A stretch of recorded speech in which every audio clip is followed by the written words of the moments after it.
Welcome back to the back bench nursing classes. तो आज का हमारा ये है NORCET 12 high yield topics mock test part 6। तो आज के हम इस टॉपिक में देखने वाले हैं 4 ऐसे हाई एल टॉपिक्स जो है क्रिटिकल कैलकुलेशन, साइकेट्रिक, ओबीजेन, फंडामेंटल्स के अंदर से होने वाला है। ठीक है, तो चलिए शुरू करते हैं हमारे फर्स्ट क्वेश्चन की तरफ, जो कि है मेडिकल सर्जिकल नर्सिंग के।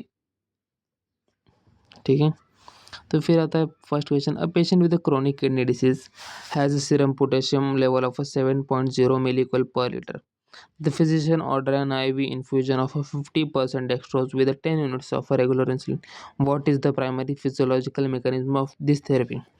तो जब भी हम ये 50% dextrose with 10% of regular insulin देते हैं, तो ये क्या करता है कि जो हमारे बॉडी के अंदर पोटेशियम रहता है उसको क्या करता है, शिफ्ट करता है एक्स्ट्रा सेलुलर फ्लूइड्स को इंट्रासेलुलर स्पेसेस में शिफ्ट करता है। तो ये ऑप्शन हमें बस बी में दिख रहा है। ठीक है, तो ये हमारा करेक्ट आंसर होने वाला। एक्सप्लेनेशन देखिए, insulin temporarily drives potassium out of the blood into the cells, rapidly lowering the serum potassium level to prevent the fatal cardiac अरिथमियास।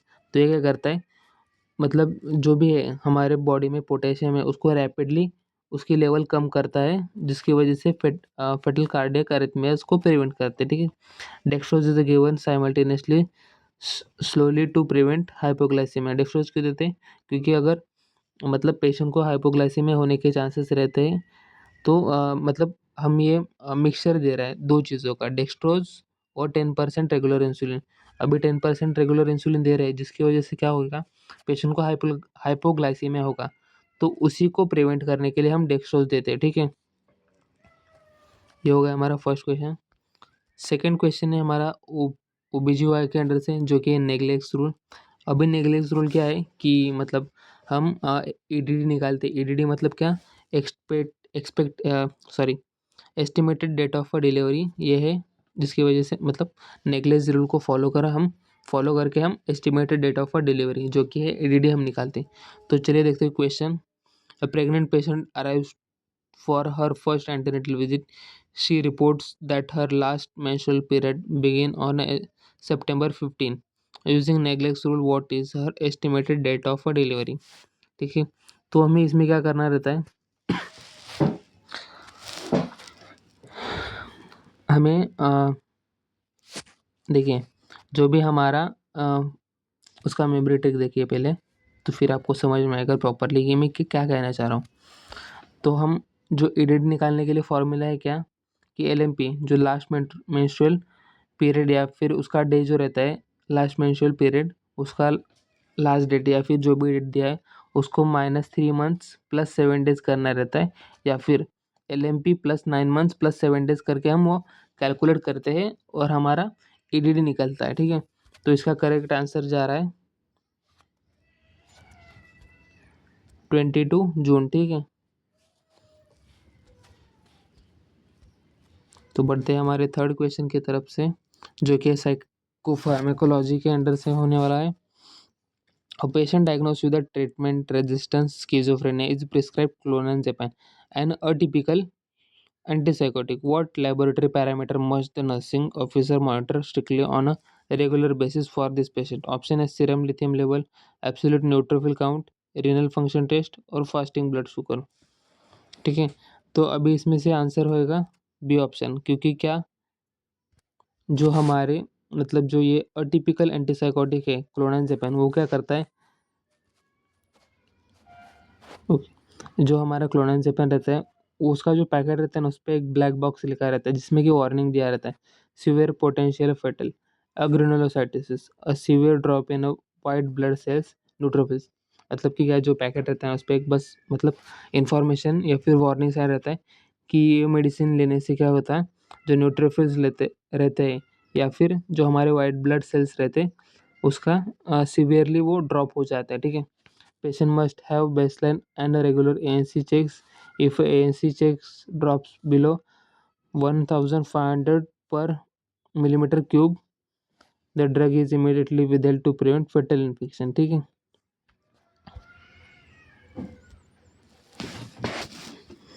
हमारा फोर्थ क्वेश्चन होने वाला है पीडियाट्रिक्स के ऊपर से, मतलब पीडियाट्रिक्स के टॉपिक के अंदर से जो भी है अबगार स्कोरिंग।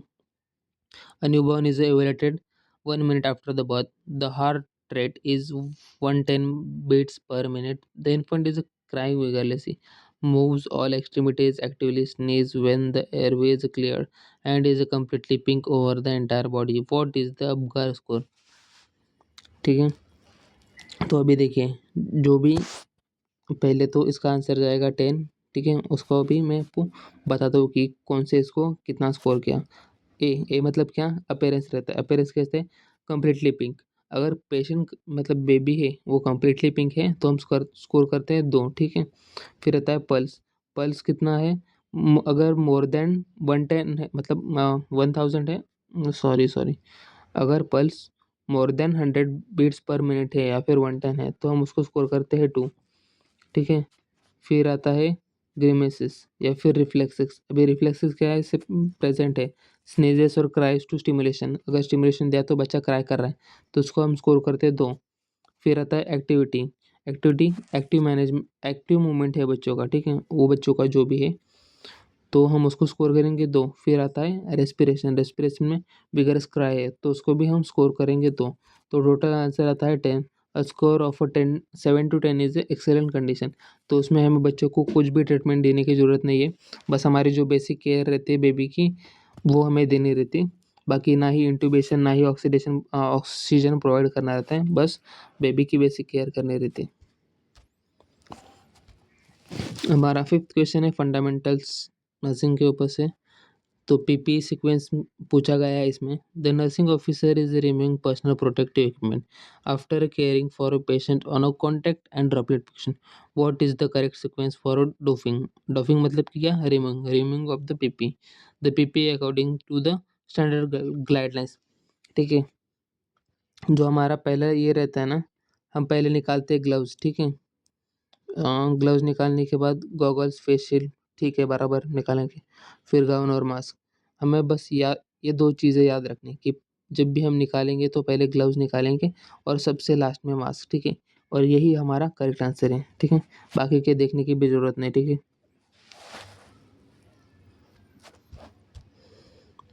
हमारा 6th क्वेश्चन है critical care Burns fluid calculation से। An adult patient weighing 60 kg is admitted with a deep partial thickness burn covering 30% of their total body surface area. Using the Parkland formula, how much ringer lactate should be administered in the first 8 hours? ठीक है, तो ये formula है parkland का 4 ml into मतलब 4 ml into body weight in KG into total body surfaces area burn. ठीक है, तो उसका देखिए यहाँ पे फॉर्मूले में वैल्यूज डाले 4 ml इंटू 60 kg पेशेंट का बॉडी सरफेस एरिया है, मतलब बॉडी वेट है, और 30% पेशेंट का बॉडी बर्न हुआ है। ठीक है, तो अभी टोटल कैलकुलेशन करेंगे तो आता है 7200 ml। ठीक है, अभी पार्कलैंड फार्मूला ये बोलता है कि जो ये अभी देखिए ये जो 7200 ml हमने फ्लूइड कैलकुलेट किया है वो क्या होता है, पहले 24 आवर्स में देना रहता है। और उसमें से भी मोस्ट इम्पोर्टेंट क्या है कि जो हमारे अभी क्वेश्चन में क्या पूछा गया है कि फर्स्ट 8 आवर में कितना दोगे। ठीक है, तो अभी ये जो हमें फर्स्ट 8 आवर में निकालना रहता है ना, उसको हम क्या करते हैं कि जो ये 24 आवर्स का जो हमें 7200 ml मिला है उसको 2 से डिवाइड करेंगे और वो जो अमाउंट आएगा वो हम फर्स्ट 8 आवर्स में देंगे, और जो बाकी का रहेगा वो हम सेकेंड मतलब 16 आवर में देंगे। ठीक है, तो हमारा आंसर आ रहा है 3600 ml। ठीक है, ये करेक्ट आंसर है। देन बढ़ते हैं हमारे 7th क्वेश्चन के ऊपर से, मेंटल हेल्थ नर्सिंग। ठीक है, a patient receiving haloperidol complains of a severe internal restlessness and a constant urge to pace the hallways. The patient is visible anxious and unable to sit still. What is the specific extrapyramidal side effect called? ठीक है, अभी जो patient को देखिए sorry, तो ये जो patient को सिम्टम देख रहे हैं उसको बोलते हैं एक्स्थेसिया। ठीक है, एक्स्थेसिया में क्या होता है कि akathisia is a distressing motor restlessness characterised by an inability to sit still, pacing and severe internal anxiety. It is a common extrapyramidal symptom of a atypical antipsychotic. ठीक है, जो कि हमारा ये पेशेंट के कंडीशन में हेलोपेरिडोल ये atypical antipsychotic दिया जा रहा है पेशेंट को, जिसकी वजह से पेशेंट में हमें कौन से कैरेक्टरिस्टिक्स दिख रहे हैं अकेथेसिया के, inability to sit still, pacing and severe internal anxiety. ये हमें कुछ साइन एंड सिम्टम्स दिखते हैं जिसकी वजह से मतलब ये कंडीशन को हम अकेथेसिया बोलते हैं। ठीक है, बढ़ते हैं हमारे 8वें क्वेश्चन की तरफ, जो कि इमरजेंसी या फिर फार्माकोलॉजी के अंडर से होने वाला है। क्वेश्चन है, during a pack red blood cell transfusion a patient suddenly develops a severe wheezing, dyspnea, facial swelling and a profound hypotension. The nurse immediately stopped the transfusion. What is the immediate first line drug of a choice? ठीक है, तो अब अगर patient को कोई भी allergic reaction हो रही है तो हम उसमें क्या करते हैं, IV एपिनेफ्रिन, ठीक है, या फिर हम एड्रेनालिन बोलते हैं, जो हम पेशेंट को एडमिनिस्टर कर सकते हैं, जिसकी वजह से ये जो साइन एंड सिम्टम्स दिख रहे हैं पेशेंट में वो कम हो जाए। ठीक है,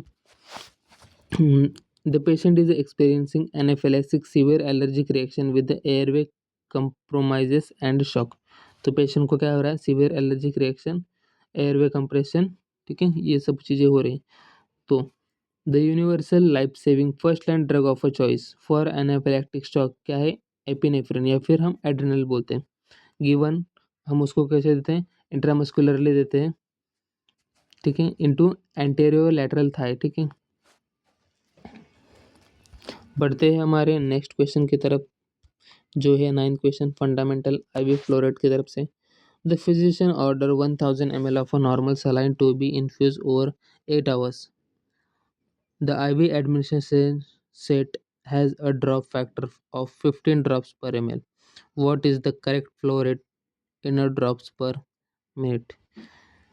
ये ऑप्शन है, आपको इसका आंसर कमेंट में बताना है। ठीक है, ये मैं सॉल्व करके नहीं दे रहा हूँ, आपको सॉल्व करना है ताकि आपकी प्रैक्टिस होए। ठीक है, ये साइड का आप देखना है मत। ठीक है, ये जो आंसर है इधर देखना है मत, आप खुद का सॉल्व कर लेना। बढ़ते हैं हमारे आज के लास्ट क्वेश्चन की तरफ से, जो है हमारा क्या बोलते हैं, हाँ, इन्फेक्शन कंट्रोल या फिर स्टेराइल फील्ड के रिलेटेड होने वाला है। While performing a sterile dressing change on a central Venus catheter, the nurse accidentally drops sterile 4x4 gauze pad onto the outer 1-inch edge of the sterile drip. What is the appropriate nursing action? ठीक है,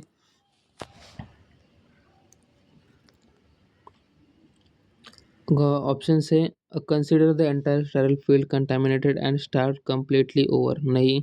use sterile forcep to move the gauze pad back to the centre of the field, नहीं, ये भी नहीं करना है। Discard the drop gauze pad as outer 1-inch border is consider unsterile. ठीक है, तो ये थोड़ा फार सही लग रहा है। आगे का ऑप्शन पढ़ते हैं, continue the procedure sterile, the gauze is still technically on the sterile drape, गलत। तो हमारा करेक्ट आंसर जाएगा ऑप्शन नंबर सी। ठीक है, तो ये थे हमारे कुछ 10 क्वेश्चन जो कि मोस्टली रिपीटेड हुए हैं या फिर रिपीटेड क्वेश्चन है। ठीक है, अगर वीडियो अच्छी लगी हो तो चैनल को लाइक और सब्सक्राइब जरूर कर देना। Thank you.